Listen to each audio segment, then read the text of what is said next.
Is it a sign or is it a coincidence?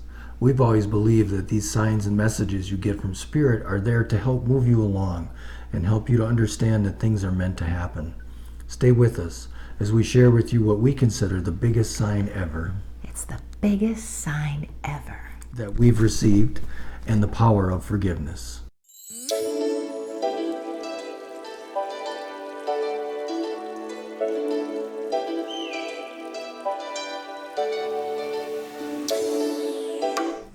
So back in 1999, July 18th, 1999, Rick and I, we were in a car accident with our two children, Jessica and Joshua, and they were killed. A drunk driver ran the red light at 80 miles an hour and hit us, and it hit our minivan, and our two children, Jessica and Joshua, died. Rick and I both survived the crash. And right after the accident, of course, we were devastated, didn't even know if we could breathe, live life, do anything. We went and saw a medium, and our friend Kathy, the medium, gave us the most wonderful sign from our children that they were still alive. They were just not in their physical body, but they were still energy and they were very much alive. And that's what we call the chicken in the basket. And we made a video about that, and we'll put a link for that in the description, and that kind of gives you the full story of it. The chicken in the basket, because we're not going to go through that one here. We have an addition to that, and that's what this video is all about. Most definitely. But we want to give you just a little heads up on what this was about. So this chicken in the basket that Kathy told us that our Jessica wanted saved us. It gave us proof that they were alive. It actually gave us hope that we could move on and go on, and we have since 1999.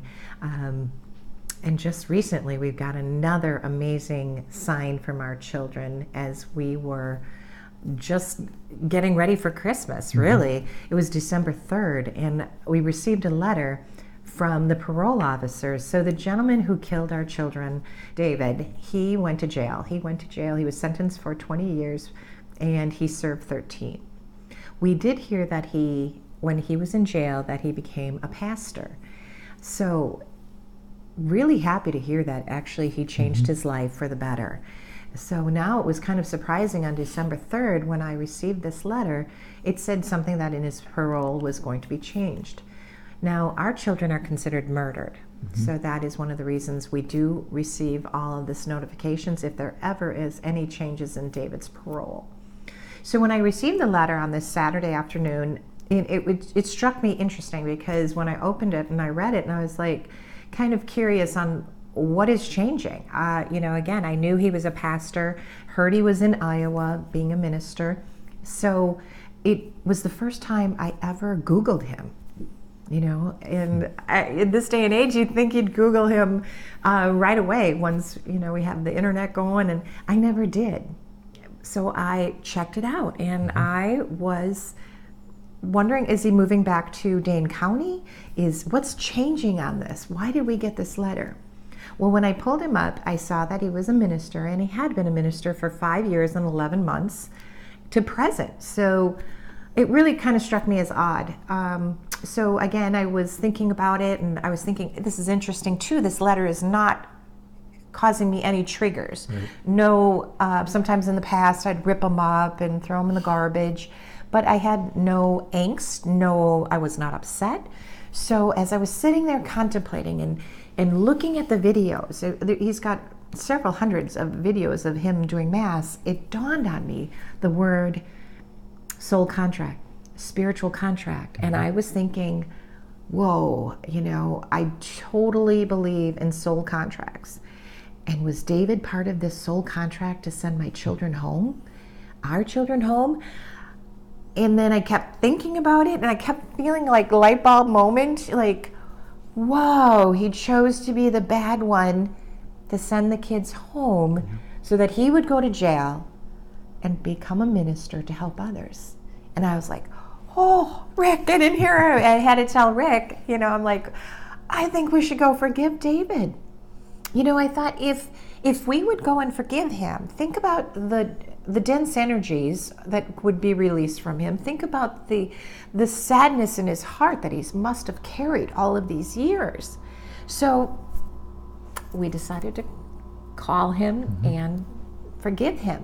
So I started on the right way. I did it the right way. I called the parole officers. Didn't get the parole officer I was supposed to. So that gentleman said, I will email the right parole officer. Week later, heard nothing. So I called again, and I got the right parole officer this time, but he said, I will contact David's parole officer and see if he wants to meet with you. The one in Iowa. The one in Iowa, Yeah. correct. And I was like, okay. So a week passed again, and I'm like a dog with a bone, and I'm like, this is bull. They're probably so overworked. I'm like, let's just call him. I mean, he's literally on the internet. So we got in my office, put it on speakerphone, and we dialed David. And the first time he did not pick up. It said, if you want to talk to Pastor David, here is his number. And I'm like, oh my gosh, I need paper, I need pen. And I'm literally in my office. I have no paper and pen to quickly scratch his number down. But we called him back. And this time he picked up. So David picked up, and he was really surprised to see our name. He saw Beth Olson on his caller ID, and he was shocked. Yeah. And we said, well, David, this is Beth and Rick Olson. And he's like, oh, I can't believe it. It just can't be. And so you could tell he was really emotionally upset. But we told him that, we both have been on a journey, and we figured it has been long enough, and that we should maybe get together and talk. And he was still, you could tell he was crying a little bit, and he was very nervous. And I said, David, it's just we have no hatred in our hearts for you. We knew we wanted to forgive him in person. That's not something you do on a phone. Right. So I thought maybe that little bit of tidbit, we don't have hatred for him, would help. So we decided to set up a date, December 29th, and we started texting, making sure this was okay. He had to make sure it was okay with the parole officer as well, and make sure we do our due diligence and not break any of the laws or anything like that. So he mentioned to us that he was in Iowa. He had no idea where we were. He still thought we were in Dane County. So he said, don't worry, I'm only about 2 hours away from Madison. We are not in Madison anymore. No. So it was a little longer for us. It was a 3.5-hour drive. Right. And so on Thursday, December 29th, we're in the car and we're driving, and I'm thinking, oh my gosh, 3.5 hours. I'm like, why do we have to go to David's office, right? And so we were going to meet at his church, at his ministry of where he does his preaching. And we just felt it would be safer and just a more secure spot for him. It'd be more comfortable for him than making a trip anyplace else. And we really felt that it was important that he was comfortable, because we knew he was going to be really nervous, and just this was a big deal for him. We could tell that just in the brief conversation we had with him on the phone. Correct. And he said that he would be there, his wife of 8 years, his new wife, and also his parole officer would be there. So we got there and we met at noon, and we walked in, and the energy in the room was a little intense, just nerves, I think mostly nerves. I think his wife too looked like, don't hurt him, please don't hurt him, he's doing so well. And so right away, I sat across the desk from him. He was in his seat as a pastor, and then Rick was to my right. And I just opened up. I don't even know what I said. It was just like blah blah blah blah blah. And I wanted just to ease the room, and let him know that we have been on this journey, and we've gotten so many amazing signs from Jessica and Joshua that they clearly are alive and they are helping us every day. And we've had 3 more children, and so I just wanted to put them at peace. And so at one point I looked at you and you're like, David, do you want to say something? And so we wanted to give him a chance to say something. He said a number of things, but one of them that was really interesting and kind of struck me was, he said when he was in prison, he felt so helpless. And the reason why he felt helpless was because he knew he had, destroyed Jess and Josh. He knew that he had killed them.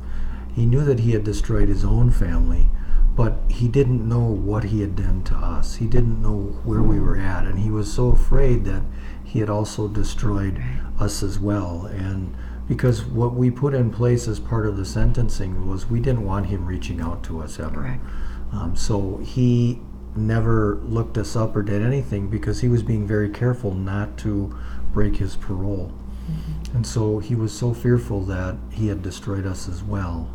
And the other thing that he said that really, to me, struck home and showed how much he had been thinking about this was he talked about on Sundays when he gives his sermon, he always has a brief period of prayer for whoever you want. And he told us he always says the same prayer. He says, I pray for Jessica and Joshua, I pray for my 2 daughters, and I pray for Rick and Beth Olson, because he didn't know what happened to us. He clearly thought he might have destroyed us. Right. And he never looked up, like he couldn't look us No, up. he couldn't. But yet, I think because he didn't want to, he was afraid of what he might find. Right. He was already carrying so much guilt and so much burden from what he did. He didn't want to look us up and also have that added as well. Right. And so he just was so afraid. And you could just tell the more that we talked and helped him to understand that what kind of a journey we've been on and where we're at and how we help people, that the burden and the energy, that dense energy, was just draining away from him, and you could just see it in his body and the shift in his body. And he had tears. Yep, he would wipe his tears away. His wife softened her gaze at us, Right. and she could see where this was coming from, was truly coming from her heart as forgiveness for David. She knew it was huge. Yep. And the parole officer was there also, and at one point I said to him, I said, I don't mean to be rude, but why are you here? And he said, I've been a parole officer 18, 19 years, and he said, I have never had a request like this. I've never had a request for the victims to meet with the perpetrator of a crime of this magnitude. And he said, I had to be here. I had to make sure what was taking place and that there wasn't any more damage or harm done to David. And he said, frankly, I can't believe what's taking place here. I can't believe the gift that you're giving David. He said, it's so beautiful. He said, I'm glad I was here to see this. Yeah, we were all kind of wiping tears away. It really was lovely, And I was thinking, I'm glad we made that extra trek of a couple hours and everything. So I think, and so after about an hour, we were done talking, and we actually got up and we hugged. I never knew I was going to hug him. It wasn't something I had planned on. And as we hugged, David then says, I've got to show you my Bibles I wore out in prison. He said, I never thought I would wear out one Bible, let alone 2 Bibles. And he points up to this shelf that is, is a bookshelf in his office, and it was on the top corner shelf. And he points to his Bibles, and there's his 2 Bibles and his AA book, and there is a white chicken in the basket, porcelain chicken in the basket, on these Bibles and his AA book. And I'm like, why is there a chicken in the basket on those Bibles? And the wife was like, oh my gosh, she almost thought she did something wrong. And she was like, we go thrifting, and I bought it as a joke for David years ago, and I put it up there as a joke. And she said, I told him a year ago he could take that off. And I said, oh my gosh, I need to take pictures of this. This is crazy. And I said, we need to tell you one more story. And so then we took pictures, and we turned around and we shared with them our chicken in the basket story that was from Kathy in 1999. And now we all have more tears. We are just like, holy crap. I said, these are the breadcrumbs. These are the little cookie crumbs that the kids have been sending us for all these years. I said, this is our life. This is what put us on this path to survive, is because our kids are with us. It was incredible. And then I said to him, I have been collecting chicken in the baskets just like this for so many years, over 20 years. So we hugged again. And he said, I'm going to put it in your ball, your ball what is the expression? Ballpark. Ballpark, thank you. And if you want to talk with me, you text me. And I said, well, I'm texting you tomorrow my pictures of my chickens in the basket so you can see how big my collection is. So we got up to leave, and we got in the car, Yep. and we sat there, and my mouth was like, I'm like, holy crap. You know, when we went to go to forgive David, this was for him. Right.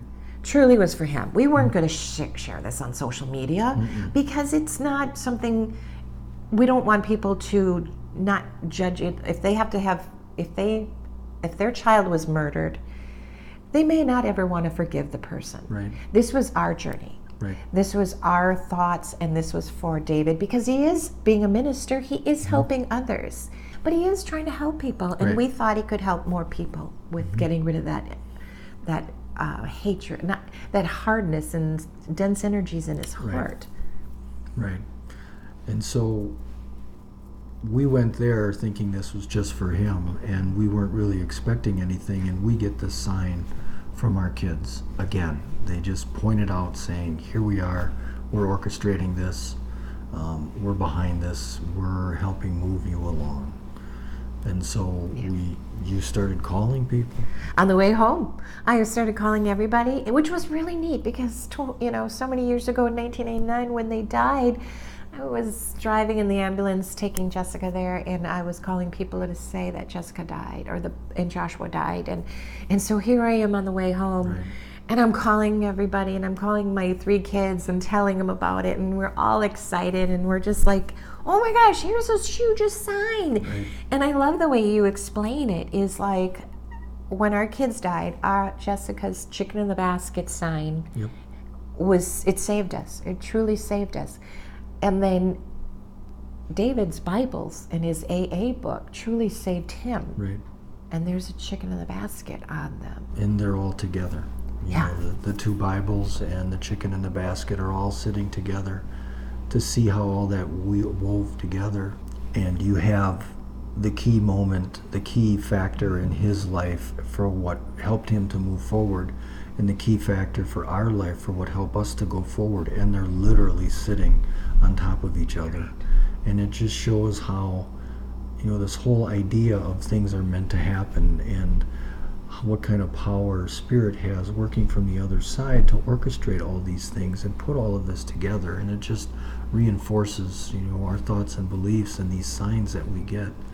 And so because of that, we decided we have to share this part of the story, because what's not necessarily about, forgiving David. That is very important, but it's also about this sign. How many years ago did these kids orchestrate all of this to put this together? They could have been orchestrating it from before they died. That could have been all set up, before all of us came down, or Right. whenever. But at some point they orchestrated all of this. And again, we were there at that moment in order to see that, just like all those parts and pieces came together at the accident site. It helps to reinforce that, it was meant to happen. Right. Yeah. And then, you like to talk about how, this aspect of forgiveness is ours, and it's not, people don't have to. Right. Yeah. I do. I truly don't judge yourselves if you have something that has, if your children were murdered, or somebody in your family was murdered. It's not for you to ever have to think, oh my gosh, now I should forgive. Everybody has their own journey. Right. So don't put that on yourselves. Rick and I truly believe in soul contracts, and we have always honored that, because this is what got us through the most devastating loss of losing both children and Right. being childless. And so for us, I always call it my foundation. This is what I stand on. This is what I truly believe. So if I truly believe it, I felt that way for David too. Yeah. And so we are just so thrilled. We drove those 3.5 hours there to get the biggest sign ever. Right. And I also was so like a dog with a bone. I was so tenacious with not giving up with those parole officers. I was Right. like, I want to talk with David. And I knew I wanted to do it for some reason in 2022. Right. I don't know why. I still don't know that out, but we'll figure that out, I'm sure. And the other aspect about this that we should mention is that both the parole officer from Madison and the one in Iowa both said there's no reason you should have gotten that letter. There's no reason that letter should have been sent out for you. Nobody knows why that letter was sent. We do, because it triggered this series of events. The kids arranged that to trigger this series of events to get us to call him and meet with him. But, in their eyes, it's like this wasn't supposed to happen. But then again, things are meant to happen, and they're meant to put together. And this whole idea of synchronicity, we just really helps us to move along and reinforces all these signs that we get, just reinforce that idea for us. Correct. And I love to say that, the chicken in the basket, what are the odds? Right. If anything, I thought maybe like a baseball of his favorite team who signed a baseball for him could have been on top of his Bibles. Chicken in the basket, really? Right, and for those, people out there that are kind of questioning this or doubting it, you see from the pictures that we showed you, the original chicken in the basket didn't look anything like the most of what Beth had collected and what the chicken in the basket was on his Bible. And this is the first time we're really showing pictures of any of those. Right. We've never put any of that on social media before. And so it's just, it's your beliefs and it's what you want to believe in. But for us, that whole idea of this was meant to happen and here's the signs to reinforce that just helps that process of getting through grief and loss and understanding, well, if it was meant to happen, then he was meant to be there. And so, then we should let him know that it's okay. It's okay that happened. We obviously don't want to go through that again, but it's part of something that we're all involved with. It's all a journey that we're with. And so we are happy to be able to share this and to put this out there. And hopefully this helps you. And, as Beth said, don't judge yourself if you're not in a position to forgive somebody, because, one of the comments that we hear is that when we share this story with our friends, they're like, oh, I don't know if I could ever forgive somebody like that. Well, you haven't been living with it for 23 years. You've just been struck with it 5 minutes ago. So just exactly. Go ahead. Well, I'm going to say too, we had 3 more children. So a huge thing for us is that those 3 kids are supposed to be here. Right. They're part of this journey. And so at some point I was like, I have to forgive David because I was blessed. I don't know if I would have had 3 more children if Jess and Josh were still walking on this earth, but this has been our path, and I'm honored to be on it and honored that our kids are still right with us, helping us. And honestly, again, we were just going to go home, probably stop at Hardee's again and eat supper and head home. But now this is again for the world. Right. The first chicken in the basket, I was like, oh, this wasn't just for the 2 of us to have from Jess and Josh. It was for the world. This forgiveness we thought was just for David. It's for the world again. Because that chicken in the basket on his Bibles and his AA book is such proof. Right.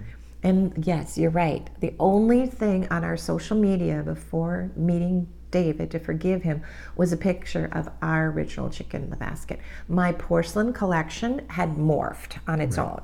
So I started, when I first bought my first one, I was like, was calling to me, and so I put it on the counter, and my girlfriend said, oh, I like that chicken in the basket. And I was like, whoa, I didn't even realize what I was doing. And that was over 20 years ago. In the meantime, I just collected, I've got a little problem. I've got about 30 of them. So, but I love them. They're all in our house. And anyways, you'll see the pictures. Yeah, we're honored to be able to share this with you, and we hope it helps, just like the rest of the videos we're doing.